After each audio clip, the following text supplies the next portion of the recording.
Chào các bạn, hôm nay nhóm phóng viên của ô tô xe máy đã có hân hạnh được gặp ông Atkinson. Mark làm nhân vật khá nổi tiếng ở trên thế giới trong cái giai đoạn sự kiện Distinguished Gentleman Ride diễn ra vào 25 tháng 9 vừa qua. Tại vì Mark đã có một cái bộ phim được Distinguished Gentleman Ride chia sẻ để nâng cao nhận thức về căn bệnh ung thư tuyến tiền liệt ác quái ở nam giới, và quan trọng hơn là cái vấn đề về sức khỏe tâm thần. Và hôm nay chúng ta sẽ cùng nói chuyện với Mark để tìm hiểu kỹ hơn về căn bệnh này, cũng như là một số phương pháp để tìm ra cách giải quyết. So I heard that you were in the DGR for raising awareness about prostate cancer and mental illness. So can you share with us your story? Yeah, sure.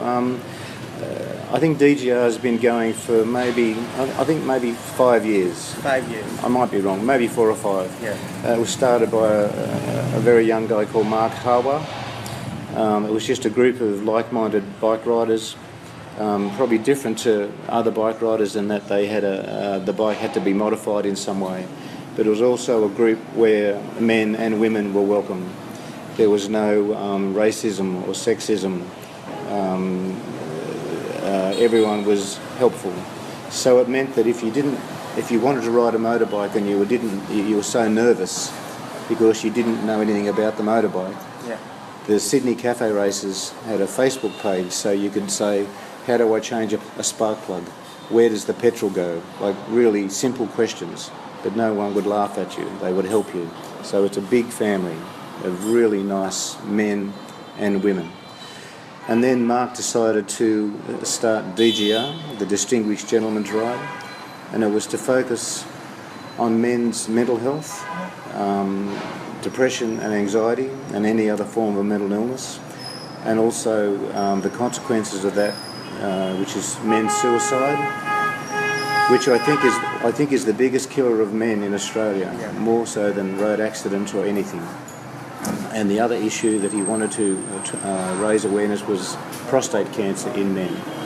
So when they found out, they were talking to my brother, and they found out who's in DGR, they found out that I have also prostate cancer, and 4 years ago I started with a mental illness, something that had never been in my life before. I didn't really understand it, but now I do. So they said, if you would agree, would like to make a film, and then we can use the film to introduce DGR 2017. So I said yes. In your story, you start suffering mental illness 4 years ago. So can you tell me what it feel like when it first happened, and how did you make progress? When it first happened, it was like a monster. Yeah. I didn't know what I was looking at. Yeah. I didn't know what to do, because no one teaches you how to deal with a mental illness. From a very young age, if we fall over and we cut our hand or we hurt our leg, our parents will dress the wound and we know that we're going to be okay. If we have a headache, we know that we can go to the pharmacy and take a tablet and the headache will go away. If we have a cold or a flu or some sort of sickness, the doctor can treat us. And people can see that you are sick. They know that you have a sore finger or you have a headache, and they have sympathy for you. But when you have a mental illness, it's here. No one can see it. And when I first got it, I was very ashamed, because before that I was a strong man. I raced motorbikes, I surfed, I travelled, I had friends, I went to festivals, I loved music, I did everything, I had many friends. Nothing was an issue for me. So when I became very anxious, I couldn't go outside the house. I was crying, you just feel very ashamed. You can go and talk to the doctor. The doctor will give you medication. It will calm you down. It will calm you down, but you still have to deal with what's going on inside your head. And I found that after several months, I was determined that it wasn't going to beat me.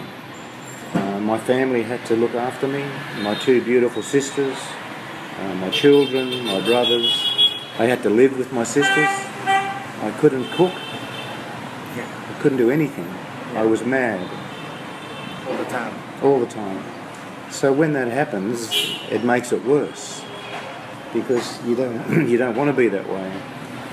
So I decided that I would move back into my house and live by myself and help myself. My family wasn't happy. They wanted me to stay with them, and I said, no, I'm going to help myself. So that's what I did, just little things. Day by day. Just getting up, going for a swim in the ocean, looking at the motorbike. I thought I'd never ride my bike again. Then I'd ride the motorbike. So little things every day.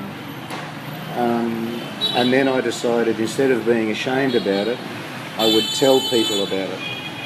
And that's the best thing I did, was to be honest. Yeah. When you have prostate cancer, can you continue riding motorcycle? Oh no, you could ride a motorcycle. There's no no issue. Yeah, but does it affect your health? No, not at all. It's funny, I never think about the prostate cancer. Yeah. I'm thinking about it now because we're talking about it. Yeah. But it's never in my mind. Yeah. I don't worry about it. Yeah. I just know that it'll be okay. Yeah. And I'll deal with it. So that's the difference between having an illness that it's tangible. Tangible is something you can see, you can feel it. This is tangible. You can see it. So people know about prostate cancer. Yeah. They can see it in pictures. They talk to doctors. So I don't worry about it. Yeah. But when you have an illness in your brain, it's worse. Yeah. As a biker, I always see my motorcycle as my therapist. So, and whenever I feel like anxiety, I will be riding around with it. So did riding motorcycle help you in some sort of way? The motorbikes, yeah. Well, because DGR raises money for awareness for men's mental health, excuse me, and prostate cancer, they asked me if I would do the film, and I said yes, but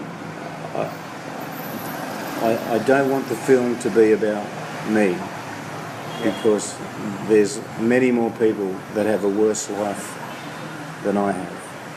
So I'll do the film if you don't make it about me. It's just the message. Yeah. And the guy that did the film, called Cam Elkins, he's a really lovely man, and he did a really good job. Yeah. So that's why he involved my children. You'll see in the film my daughter Kate, my youngest son Kel, and my oldest son Bon. He's not talking, but Bon was standing with me because at the time he was overseas and he couldn't talk in the film. So I found that I realised that if you don't talk about the illness, it can lead to suicide, because you're by yourself. You have the thoughts in your head all the time. And I've learnt, because I have the mental illness, if you have depression and anxiety, the suicidal thoughts come into your head automatically. They just go there. You don't do it yourself. It's part of the illness, and that's what I found most fascinating and frustrating, that I didn't want to kill myself. Yeah. I don't want to commit suicide. Yeah. Why would I do that? Yeah. But the illness makes you think that. It's a terrible illness. But if you're in a group like the Distinguished Gentleman's Ride, you have thousands of men and women who might have the same problem as you, but they don't talk about it. So we wanted people to talk about it more. Yeah. So as you just said, you get on your motorbike and you feel really good. So this way, the Distinguished Gentleman's Ride, if someone is suffering from a mental illness and they're embarrassed and they don't want to talk about it, maybe one day they'll go for a ride and their friend will say, are you okay? You don't seem very happy. Are you okay? And then they will talk about it. Yeah. And that's the good thing about DGR. It's a big family. When you have mental illness, did you seek the help of the therapist or did you just talk to your family? I had other therapies. I tried everything. Yeah. I tried so many things Yeah. because I was so frustrated and so sort of angry with myself. Yeah.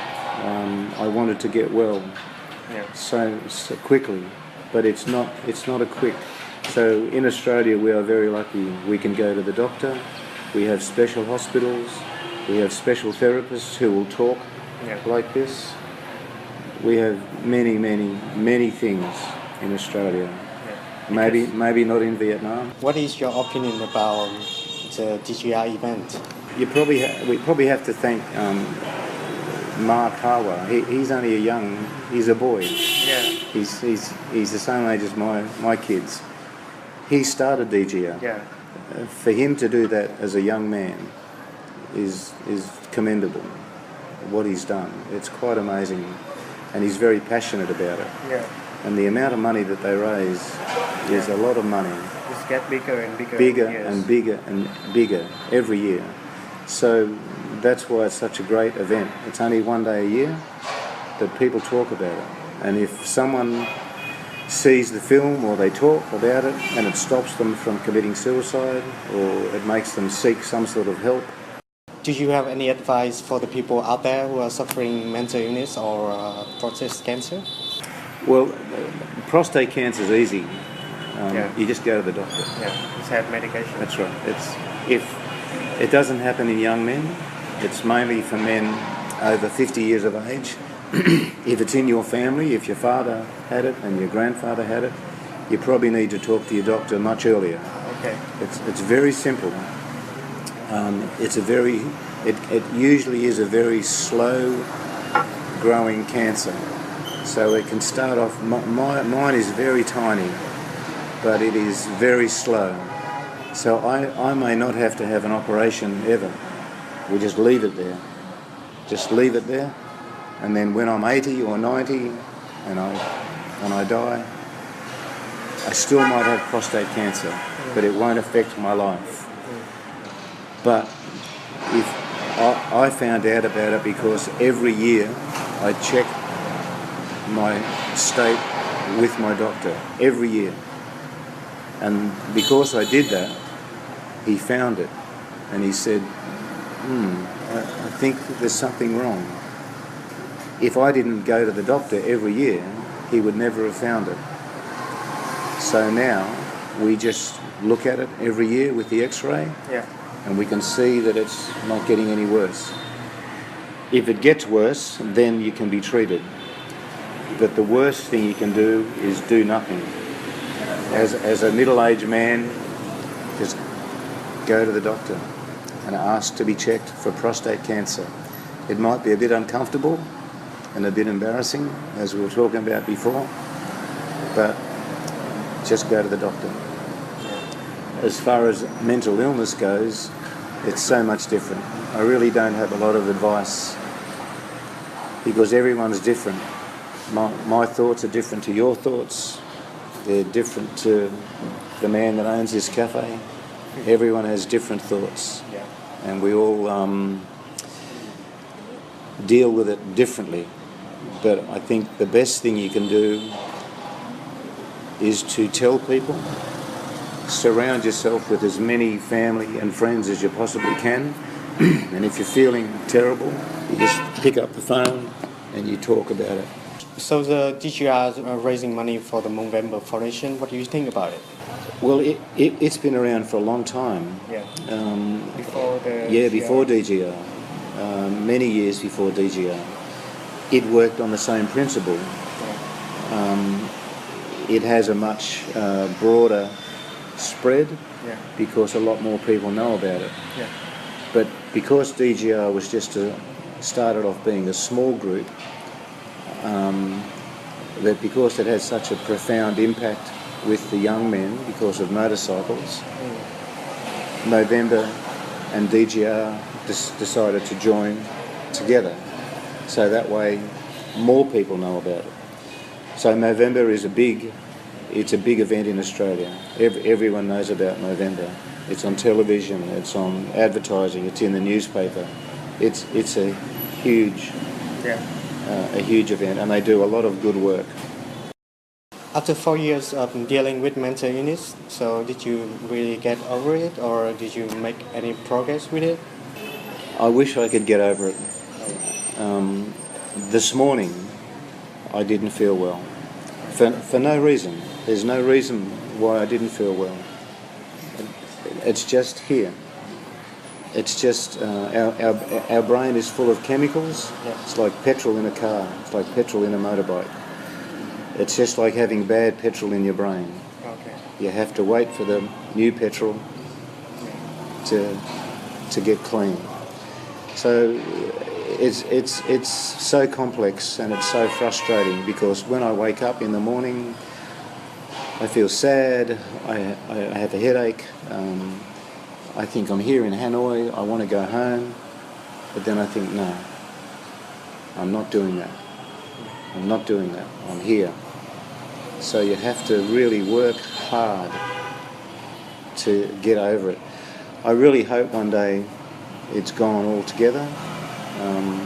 Maybe it won't go. Some people deal with it all their lives. Yeah. Some people take a little bit of medication for the rest of their lives, and they're okay. They work, they're happy, they have children, no problems.